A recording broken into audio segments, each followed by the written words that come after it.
बिस्मिल्लाहिर्रहमानिर्रहीम। अस्सलाम वालेकुम। उम्मीद करता हूँ आप लोग खैरियत से होंगे। मेरा नाम है अमर जलील है, आप देख रहे हैं तुरफ़ा तमाशा।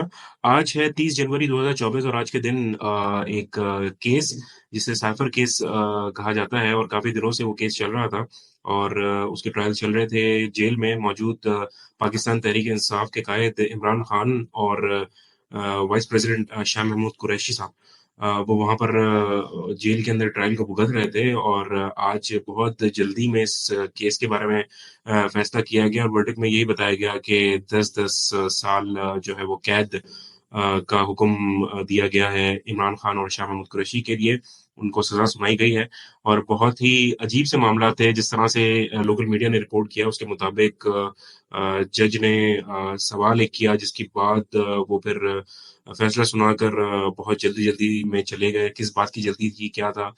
तो आज हम बात करने वाले हैं इस साइफर केस के हवाले से पहले और मैं जानना चाहूँगा सलमान भाई कि इस साइफर केस के आने की वजह से क्या जो इसका वर्डिक्ट आया है इस वजह से इलेक्शंस के ऊपर इसके क्या इम्पैक्ट होंगे? पाकिस्तान तहरीक-ए-इंसाफ को इस चीज़ का कितना फ़ायदा या कितना नुकसान होने वाला है? और डू यू रियली थिंक कि वाक़ई ये जो 10 साल की इन्होंने सज़ा सुनाई है, ये सज़ा आगे जाके मुअत्तल हो जाएगी? और इस टॉपिक पे आने से पहले आपको मैं खुशामदीद भी कहना चाहूँगा। Welcome to episode 112। जी अमर, वालेकुम अस्सलाम और बहुत बहुत शुक्रिया। जैसे कि आपने कहा कि ये बड़ा डार्क डे था पाकिस्तान की डेमोक्रेसी की तारीख में, और ये कि अब जब देख रहे हैं अनफोल्ड होती हुई चीज़ पाकिस्तान में, ये किसी ढकी छुपी तो है नहीं, सब पाकिस्तानी ऑब्जर्व कर रहे हैं इस बात को। और लोगों की ऑब्जर्वेशन में एक और बात भी लानी है, वो ये है कि जिन लोगों ने भी ये प्लान किया है वो उसी तरीके से उसकी एग्जीक्यूशन भी कर रहा है। तो इलेक्शन से इतने दिन पहले जो है ये फैसला ला देना कि 10-10 साल की सज़ा कर देना, और उसके बाद मैं बहुत सारे अपने नाइव लोगों को ये देख रहा हूँ बात करते हुए कि वो कह रहे हैं कि सिर्फ 8 फरवरी को जाके आप निकलें और वोट डालें और सारा मसला हल हो जाएगा। देखें, जिन लोगों ने इमरान खान साहब की गिरफ्तारी से लेकर अभी तक के मामला जो है वो प्लान किए हैं, उन्होंने प्री पोल रिगिंग भी प्लान की हुई है, ड्यूरिंग द पोल रिगिंग भी प्लान की हुई है, और पोस्ट पोल जो रिगिंग होती है वो भी प्लान की हुई है। तो आप खातिर जमा रखें, अभी काफ़ी एपिसोड आना बाकी है इस सब चीज़ों के। एक चीज़ जो आप बता रहे हैं और जो जो चीज़ पॉजिटिव है मुझे दिख रही है, तो ये है कि अवाम ज़्यादा से ज़्यादा जागते चले आ रहे हैं कोई, और उन पे उनका जो आपकी जुडिशरी है, जो कैंगरू कोर्ट्स हैं, उन पे से एतमाद उठता चला जा रहा है, और वो बोल रहे हैं कि ये बायस कोर्ट्स हैं और ये जो बंदे बैठे हुए हैं ये बेसिकली बायस डिसीजन सुना रहे हैं। 8 फरवरी को जो आप बता रहे हैं, इसकी रिpercussions क्या होंगी 8 फरवरी को? अगर आप अवाम बहुत ज़्यादा तादाद में निकल जाते हैं तो इनके लिए मुश्किलात ये होंगी कि इनको मैनिपुलेट करना मुश्किल हो जाएगा। लेकिन अगर ये मत भूलें आप इनको कि इन्होंने प्री पोल, ड्यूरिंग द पोल और पोस्ट पोल रिगिंग पूरी प्लान करके रखी हुई है। मतलब इसमें आप ज़रा नाइव बनने की कोई ज़रूरत नहीं है। मैं अपने व्यूअर्स को बोलूँगा, कोई नाइव बनने की ज़रूरत नहीं है। ऐसा नहीं है कि जब आपको पता है कि वैसे ही सिलेक्शन होने जा रही है, इलेक्शन तो है ही कम और सिलेक्शन की तरफ ज़्यादा है ये मामला, आपको सबको पता ही बात। तो उसको किस तरीके से अनफोल्ड कर रहे हैं ये आपके सामने आ रहा है। आज उनको सज़ा सुनाती है ताकि जो तहरीक इंसाफ का जो वोटर है वो डीमोरलाइज हो जाए। अब उसको पता लग जाए कि यार इमरान खान तो अब 10 साल पहले वापिस आने वाला नहीं।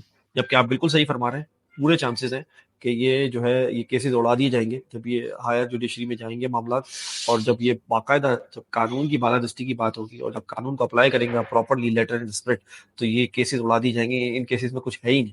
ये तो आपको पता है कि जज इतनी जल्दी में था और उस पर भी बेचारे में प्रेशर था। क्रॉस एग्जामिनेशन के लिए एक दिन में वो 12-12, 14-14 घंटे बैठ रहे हैं, तो किसी की तरफ से प्रेशर था कि जल्दी जल्दी मामला निपटाने। तो ये बात तो आपको सबको समझ में आ रही है कि अब ये है कि इमरान खान की तरफ से जो सबर वाला मामला है, सबर वाला और स्ट्रेटेजिक तरीके से वो किस तरीके से मामला को आगे लेके चलते हैं और अपने वोटर्स को 8 फरवरी को निकालें। जितनी ज्यादा वोटर निकलेंगे इनको मैनिपुलेट करना उतना मुश्किल हो जाएगा। मेरी बात लिख लें, इनको मैनिपुलेट करना मुश्किल हो जाएगा। लेकिन इन्होंने पूरी चीजें प्लान की हुई है। प्री पोल रिगिंग आप पहले ही देख चुके हैं, तो बल्ले का निशानी छीन लिया, ठीक है। इसके अलावा भी बहुत सारी चीजें हैं, कैंडिडेट्स उठा के ले जाते हैं। जो जीत जाते हैं कैंडिडेट्स, जब वो हलफ लेने आ रहे होते हैं उनको रास्ते में से उठा लेते हैं। तो ये सारी चीजें आपको पता है भाई। ये तो मतलब अगर आप जीत भी गए तब भी आपका असेंबली तक पहुंचना मुश्किल कर देते। तो ये एक अंधेरी रात है पाकिस्तान पे, और तारीख में अगर हम तारीख का मुताला करते हैं तो कोई भी चीज़ जो इस तरह की चीज़ होती है वो ज़्यादा लॉन्ग टर्म नहीं चल सकती, ये मैं आपको बता दूं।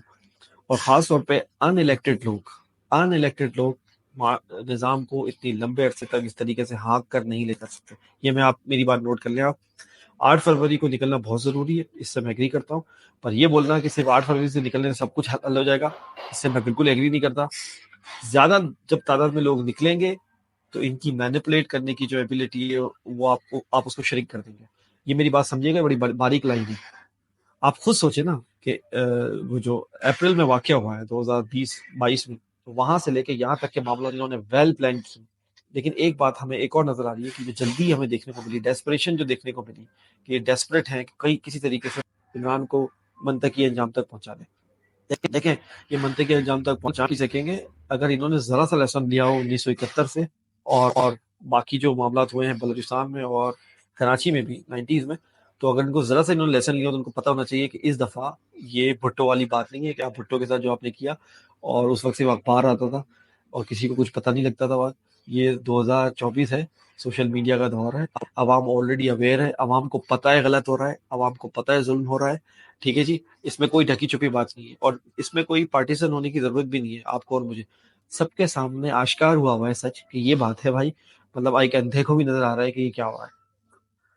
آپ نے 1 منٹ میں آپ کو بس ایک چیز ریفرنس دوں گا, جو ان کی سسٹر جو ہیں علیمہ خان, انہوں نے جب یہ سزا سنانی گئی تو باہر آ کے انہوں نے ایک چھوٹی سی ٹاک کی اپنے وکیل کے ساتھ. انہوں نے ایک بات بولی, انہوں نے بولا کہ مجھے پہلی دفعہ مجھے نہیں پتا تھا کہ پروسیڈنگز اس طرح چلتی ہیں. انہوں نے بڑی کام کی بات کی. انہوں نے بولا پہلی دفعہ مجھے پتہ لگا کہ پاکستان کی عدالتیں اس طریقے سے چلتی ہیں اور اس طریقے سے انصاف کے ادارے چلتے ہیں. انہوں نے کہا کہ میں نے تمام وکیلوں کو بولا کہ اگر آپ پتہ تھا کہ پاکستان کی عدالتیں اس طرح چلتی ہیں اور اس طریقے سے ڈسپینس کرتی ہیں جسٹس سو کالڈ, تو آپ لوگوں کو تو بہت پہلے کھڑا ہو جانا چاہیے تھا. اور یہ وہ والی بات ہے جو ہم کرتے آئے ہیں.